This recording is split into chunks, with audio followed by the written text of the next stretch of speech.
When I was 16, I started building a dry stone wall, almost as a joke, and I haven't stopped since.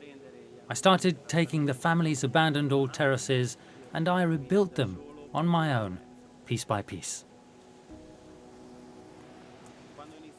When I started, it was actually a period in which everyone was abandoning the land, so it was even more of an exciting challenge to return to being a vigneron who makes a living from their work.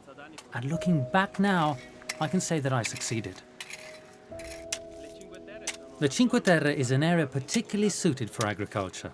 Vines have been here for over 1,000 years, and the previous generations have shaped the mountains, building dry stone walls from the sea up to the top of the mountains in order to be able to cultivate.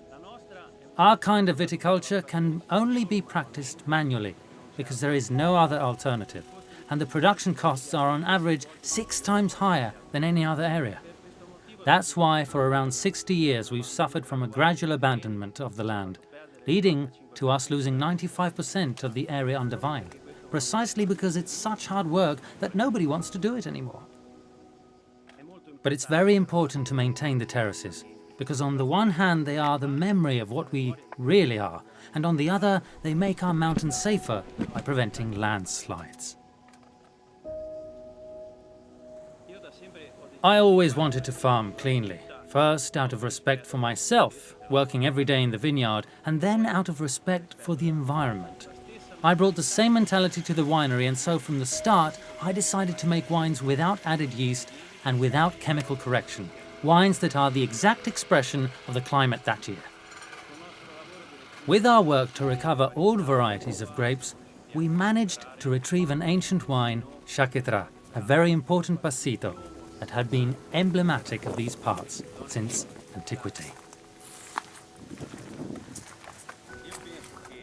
I think that in life you should give as well as receive. So, after realizing my dream, which was to make a living from agriculture, I decided to dedicate myself to social issues, passing my knowledge on to young people who come from other countries and are integrating into the social fabric here.